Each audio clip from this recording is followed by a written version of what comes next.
नमस्कार. तर पिंगा गो पोरी पिंगा या मालिकेच्या आजच्या भागात आपण पाहणार आहोत की मनीषाला बघायला पाहुणे आलेले असतात आणि कांदे पोह्यांचा कार्यक्रम चालू असतो.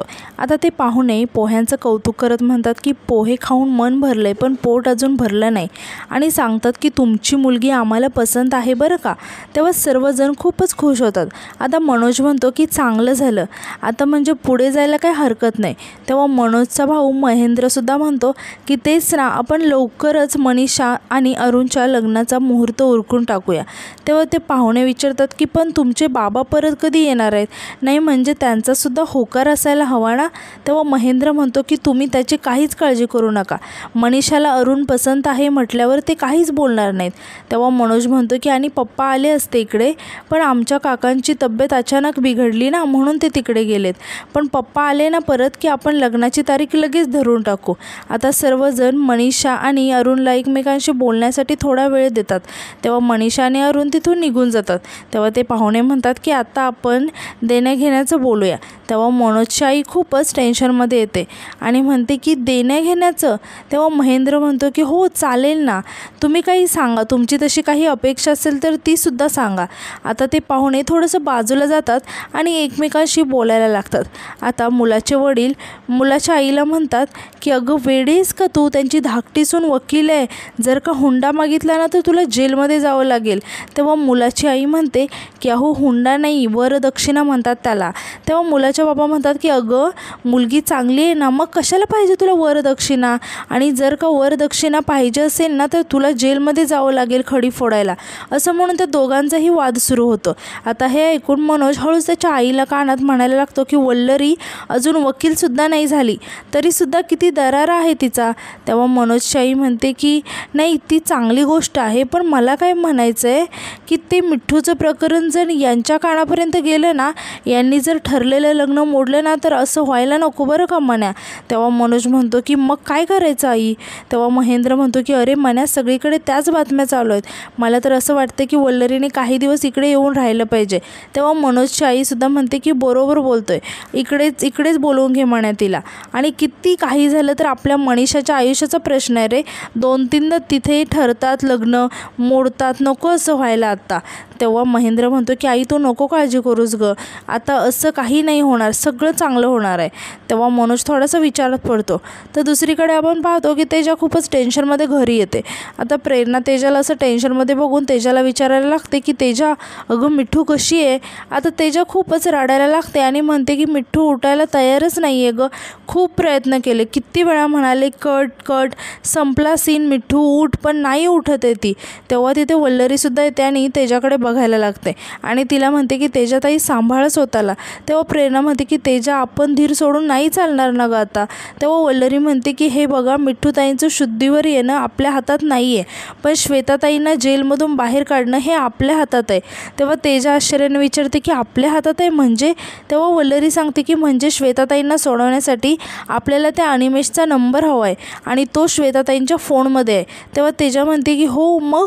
तेव्हा वल्लरी म्हणते की मग आपण जर का श्वेताताईंचा फोन हॅक केला तर आपल्याला त्यांचा नंबर मिळून जाईल आणि त्यासाठी मला तुमच्या मदतीची गरज आहे. तेव्हा तेजा खूप शॉक होते आणि वल्लरीला म्हणते की डोक्यावर पडली आहेस का गं तू वल्लरी, काय बोलतेस अगं, तुलाही माहीत आहे की श्वेताचा फोन पोलीस स्टेशनमध्ये, आपण काहीही करू शकत नाही. आणि 1 मिनिट, तुम्ही माझ्यावर अवलंबून राहू नका, मला याच्यातलं काही जमत नाही. तेव्हा वल्लरी म्हणते की हे बघा तेजाताई, मला माहिती आहे तुमचा श्वेताताईंवर राग आहे, पण मी तुम्हाला असं म्हणते की तुम्ही जो श्वेताताईंवर आरोप करताय तो गुन्हा जर सिद्ध झाला ना तर मी तुमच्या बाजूने होईल, पण आता तुम्ही प्लीज माझी मदत करा. आणि ते तेजासमोर हात जोडत म्हणते की खरंच तुमच्या मदतीची खूप गरज आहे आम्हाला. तेव्हा तेजा वैतागत म्हणते की अगं वल्लरी, मदत करण्यासाठी श्वेताचा फोन हॅक करण्यासाठी, तो आपल्याकडे नाहीच आहे फोन, मग कसा हॅक करणार. तेव्हा प्रेरणा म्हणते की तेजा हे बघ, रागावू नकोस तू, पण एक गोष्ट सुचवू का, मनोज भाऊजींच्या केसच्या वेळेस तुझा तो मित्र होता ना, त्याने आपल्याला मदत केली होती, त्याच्याशी बोलून बघशील एकदा. तेव्हा तेजा म्हणते की विनोद, त्याच्याबद्दल बोलतेस का तू, आणि म्हणते की ठीक आहे मी त्याला विचारेल आणि कदाचित तो आपल्याला मदत करायला रेडीसुद्धा होईल.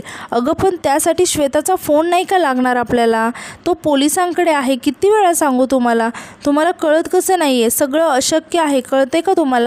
तेव्हा प्रेरणा म्हणते की तेजा आपलं काय ठरलं आहे, तिघींनी मिळून एकत्र राहायचं आणि जो काही प्रॉब्लेम असेल तो सोडवायचा असं ठरलं आहे ना आपलं, मग तू एकदा फोन करून बघ ना. तेव्हा वल्लरीसुद्धा तेजाला म्हणायला लागते की तेजाताई प्लीज करा ना प्रयत्न एकदा. तर आता यानंतर आपण पाहतो की तेजाचा मित्र विनोद घरी आलेला असतो. तेव्हा तेजा म्हणते की हे बघा, तुला केसचा बॅकग्राऊंड माहिती आहे, फोन आता पोलिसांकडे आहे, पण काहीही करून तिचा फोन हॅक करू शकतो का आपण? म्हणजे तिच्या फोनमध्ये ना एक मोबाईल नंबर आहे, तो हवा आहे आपल्याला, काहीही करून. तेव्हा विनोद म्हणतो की करता येईल, मी एक काम करतो, मी एक लिंक क्रिएट करतो, ती लिंक मी श्वेताच्या मोबाईलवर पाठवतो आणि मग श्वेताचा फोन चालू करून ती लिंक आपल्याला ओपन करावी लागेल आणि असं केलं तर मोबाईलचा ॲक्सेस आपल्याला मिळेल आणि मग आपण मोबाईल इझिली हॅक करू शकतो. तेव्हा तेजा म्हणते की काय कमाल आहेस रे तू. तेव्हा विनोद विचारतो की काय झालं. तेव्हा तेजा रागाने म्हणते की काय झालं काय झालं, आता सांगितलं ना की तो फोन पोलिसांच्या ताब्यात आहे, आपण कशी लिंक क्लिक करणार आहोत. तेव्हा विनोद म्हणतो की पण दुसरं ऑप्शन काहीच नाही आपल्याकडे. आता प्रेरणासुद्धा खूपच टेन्शनमध्ये येते आणि ती म्हणते की स्वामी, आता पोलीस स्टेशनमधून श्वेताचा फोन मिळवायचा कसा. तेव्हा तेजा म्हणते की हेच मी मघासपासून सांगण्याचा प्रयत्न करते, पण तुम्ही ऐकतच नव्हता. पोलिसांकडून फोन मिळवणं इम्पॉसिबल आहे, हा प्लॅन ड्रॉप करावा लागेल आपल्याला. तेव्हा वल्लरी म्हणते की प्लॅन काही ड्रॉप वगैरे करायची गरज नाही आहे, श्वेताताईंच्या फोनचं तुम्ही माझ्यावर सोडा. तेव्हा तेजा आश्चर्याने विचारते की एक मिनिट, माझ्यावर सोडा म्हणजे नक्की काय करणार आहेस तू. यावर वल्लरी म्हणते की म्हणजे त्या फोनवर लिंक कशी ओपन करायची ते तुम्ही माझ्यावर सोडा, ती जबाबदारी माझी. तेव्हा तेजा आणि प्रेरणा दोघीही तिच्याकडे आश्चर्याने बघायला लागतात. तेव्हा तेजा म्हणते की तू डोक्यावर पडली आहेस का गं, तो फोन पोलिसांच्या ताब्यात आहे, श्वेताला अरेस्ट झाली आहे, ते कसा देतील तुला तो फोन, पुराव्याचा भाग आहे ना तो फोन. तेव्हा प्रेरणा म्हणते की तेजा जे म्हणते ना ते पटतंय गं मला, नसतं धाडस करायची काही गरज नाही आहे, उगाच पोलिसांना डाऊट आला ना तर महागात पडेल ते आपल्याला, त्यापेक्षा आपण वेगळा काहीतरी प्लॅन करूया ना. यावर वल्लरी म्हणते की नाही या प्रेरणाताई, आता आपल्या मैत्रिणीसाठी आपल्याला एवढं धाडस करावंच लागेल, मी करेन. तर आता यानंतर दुसरीकडे आपण पाहतो की पोलीस स्टेशनमध्ये इन्स्पेक्टर मीरा एका दुसऱ्या केसबद्दल कॉन्स्टेबल मालसुरेसोबत बोलत असतात. त्या म्हणतात की मालसुरे, त्या काळेला मॅजिस्ट्रेट कोर्टामध्ये हजर करायचं आहे, ते माहिती आहे ना, आणि चोरीचा हा सगळा माल गाडीमध्ये ठेवा आणि ट्रॅफिकच्या हिशोबाने गाडी चालवा तयार ठेवा, नाहीतर कोर्टात बोलणी खावी लागतील. आता तितक्यात वल्लरी तिथे येतात. आता इन्स्पेक्टर मीरा वल्लरीला बघून म्हणते की वल्लरी भामरे, आज पुन्हा पोलीस स्टेशनमध्ये, मैत्रिणीला भेटल्याशिवाय चैन पडत नाही वाटतं, सांगितलं होतं ना सारखं सारखं भेटायला देणार नाही म्हणून. तेव्हा वल्लरी म्हणते की हो, पण आज पहिल्यांदा त्यांच्यासाठी घरचा डब्बा घेऊन आले आहे मी. यावर इन्स्पेक्टर मीरा विचारतात की घरचं जेवण आजच का, एवढ्या दिवस नाही आणलं घरचं जेवण, मग आज का एवढा पुळका आला आहे मैत्रिणीचा, काय स्पेशल आहे आज. तेव्हा वल्लरी म्हणते की त्यांच्या आवडीची भाजी केली होती ना म्हणून घेऊन आली. तेव्हा इन्स्पेक्टर मीरा म्हणते की आवडीची भाजीच आहे ना नक्की डब्यात. यावर वल्लरी म्हणते की काही नाही, नेहमीचीच आहे भाजी पोळी. तेव्हा इन्स्पेक्टर मीरा वल्लरीच्या हातातून डबा घेतात आणि म्हणतात की बघू, असं म्हणून ते डबा बघायला लागतात.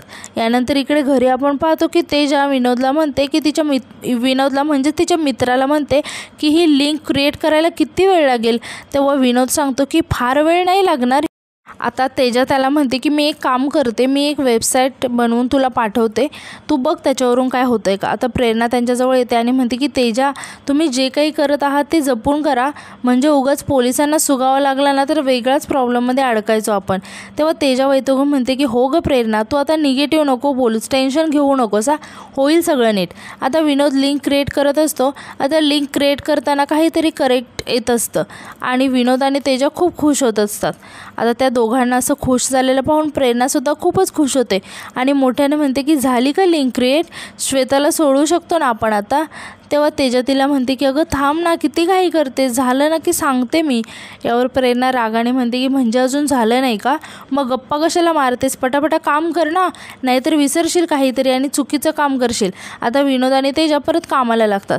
आता इकडे प्रेरणा टेन्शनमध्ये येऊन म्हणते की तेजा वल्लरी पोहोचली असेल ना गं पोलीस स्टेशनमध्ये, आणि तिला कसं समजणार की श्वेताचा फोन कुठे ठेवला आहे, आणि तिला पोलिसांनी पकडलं तर काहीतरी वेगळंच होऊन बसलं तर, मला खूप भीती वाटते गं.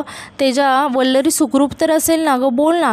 आता तेजा तिच्यावर ओरडत म्हणते की प्रेरणा थांब ना, का डोक्याची मंडई करतेस गं तू. इथे आम्ही काहीतरी करण्याचा प्रयत्न करतोय ना, जरा शांत राहा ना, आम्हाला आमचं काम करू दे, तू टेन्शन नको घेऊ, काहीही होणार नाही, त्यामुळे एकदम चूप जा तिथे आणि आतमध्ये जाऊन बस. तेव्हा प्रेरणा स्वामींसमोर हात जोडून प्रार्थना करायला लागते. तर इकडे पोलीस स्टेशनमध्ये आपण पाहतो की इन्स्पेक्टर मीरा वल्लरीने आणलेला डबा उघडून बघतात आणि म्हणतात की काहीतरी भारी आणलेलं दिसतंय. आणि त्या कॉन्स्टेबल मालसुरेला म्हणतात की मालसुरे जेवणार का. यावर कॉन्स्टेबल मालसुरे म्हणतात की हो मॅडम, जाम भूक लागले, आज उशीर झाल्यामुळे बायकोने डब्बासुद्धा नाही दिला. तेव्हा इन्स्पेक्टर मीरा वल्लरीला विचारतात की काय गं, देऊ का डब्बा. यावर वल्लरी म्हणते की मॅडम असं काय करताय, श्वेताताईंसाठी आणलाय डब्बा. आता यावर इन्स्पेक्टर मीरा म्हणतात की तुमचा प्लॅन कळलाय मला. तेव्हा वल्लरी घाबरून म्हणते की प्लॅन, कसला प्लॅन. तेव्हा इन्स्पेक्टर मीरा म्हणतात की कोणाचा तरी वाढदिवस आहे म्हणून डब्बा घेऊन आली आहेस ना. तेव्हा वल्लरी सांगते की हो, आमच्यातल्या एका मैत्रिणीचा बड्डे आहे म्हणून डब्बा घेऊन आले, त्यांच्या आवडीची भाजी होती ना. आणि म्हणते की तुम्हाला तर सगळं समजतं. यावर इन्स्पेक्टर मीरा म्हणतात की उगाच नाही एवढी वर्ष घालवली पोलीस खात्यात.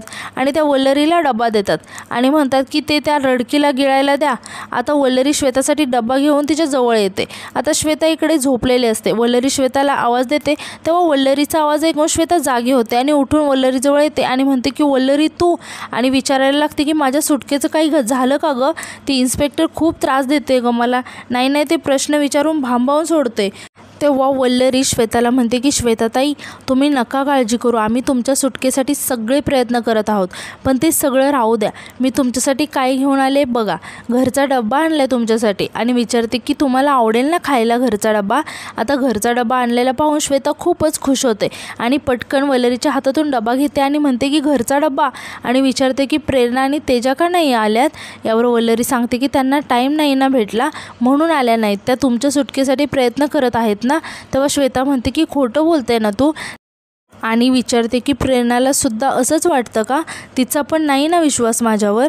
यावर वल्लरी म्हणते की श्वेताताई असं काही नाही, त्यांनी तुमच्यासाठी डब्बा पाठवला आहे ना, तुम्ही उघडून तर पहा डब्बा, सुरुवात तरी करा, म्हणजे तुम्हाला सगळं समजेल की मी डब्बा का घेऊन आले ते. आता श्वेता डब्बा उघडून पाहते आणि खूपच इमोशनल होते आणि रडायला लागते आणि म्हणते की माझ्या आवडीची भाजी प्रेरणाने केली आहे ना माझ्यासाठी, असं म्हणून ती पटपट जेवायला लागते. आता वल्लरी श्वेताला म्हणते की हे बघा श्वेताताई, एक गोष्ट कायम लक्षात ठेवा, काही झालं तरी आम्ही सगळ्याजणी तुमच्या पाठीशी आहोत, मिठ्ठूताईसुद्धा. आता मिठ्ठूचं नाव ऐकून श्वेता विचारते की मिठ्ठू कशी आहे गं, डॉक्टर काय म्हणतायत, होईल ना बरी. तेव्हा वल्लरी रडत म्हणते की हो, मिठ्ठूताई लवकरच बऱ्या होणार आहेत. मी तुम्हाला काय म्हटलं आहे, तुम्ही प्रार्थना करत राहा, आपल्या मिठ्ठूताई लवकर बऱ्या होतील, त्यांना लवकरच शुद्ध येईल आणि मग आपली केस अजून सोपी होऊन जाईल. पण तुम्ही हे सगळं सोडा आणि जेवून घ्या शांतपणे. आता इकडे श्वेताला खूपच भूक लागलेली असते आणि ती खूपच घाईने जेवत असते. आता वल्लरी श्वेताला विचारते की अनिमेष खरंच आहे ना. तेव्हा श्वेता तिच्याकडे रागाने बघायला लागते आणि म्हणते की हो आहे. तेव्हा वल्लरी हे ऐकून खूपच खुश होते आणि म्हणते की बरं, तुम्ही शांतपणे जेवून घ्या, मी आले थोड्याच वेळात, असं म्हणून ती तिथून निघून जाते. आता इकडे आपण पाहतो की तेजा आणि विनोद लिंक क्रिएट करत. आता प्रेरणासुद्धा खूपच खुश होते. आता विनोद म्हणतो की आता मला फक्त श्वेताचा नंबर लागेल. तेव्हा तेजा आणि प्रेरणा दोघीही पटकन नंबर सांगायला लागतात. आता हे ऐकून विनोद म्हणतो की ग्रेट, तुम्हाला श्वेताचा नंबर पाठ आहे. आजकाल नंबर कोण पाठ करतं, मला तर माझ्या आईचा सुद्धा नंबर पाठ नाही आहे. तेव्हा तेजा म्हणते की मुंबईमध्ये असं राहायचं म्हटल्यावर एकमेकांचा नंबर पाठ असायलाच हवा, म्हणून आम्ही एकमेकांचे नंबर पाठ केलेत आणि ही आयडिया मिठ्ठूची होती. प्रेरणा म्हणते की हो, म्हणजे काही इमर्जन्सी आली, काही प्रॉब्लेम झाला तर एकमेकींचा नंबर पाठ असायला हवा ना, म्हणून पाठ केले होते. आता विनोद नंबर टाकून बघतो आणि नंतर तो तेजाला म्हणतो की तेजा, आपलं काम झालेलं आहे, सांगितलेल्या नंबरवर मी लिंक पाठवली आणि फक्त श्वेताचा मोबाईलमध्ये ती लिंक ओपन करायला पाहिजे. तेव्हा प्रेरणा वल्लरीला मेसेज करून सांगते की लिंक पाठवली आहे. आता प्रेरणा आणि तेजा सगळं काही ठीक होऊ दे म्हणून हात जोडतात आणि प्रार्थना करायला लागतात. आणि आजचा भाग इथेच संपतो. धन्यवाद.